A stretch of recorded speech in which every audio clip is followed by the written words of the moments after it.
Hello guys! So assignment naman again. Ang dami kasi magpapa-assignment ni ma'am. Tapos yun, natapos na ako. So yun naman, magpapatulong na ako. Ayun. Ayun naman, ayaw ko matulog na may ilaw kasi hindi ako makatulog. Kasi yun naman guys, si mama ginagawa as pang work.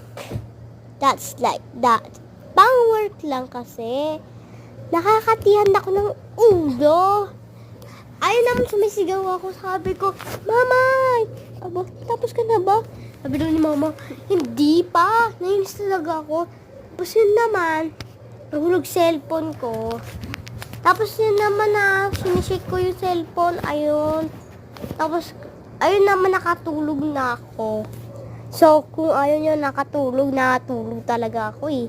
OMG, nakatulog na ako.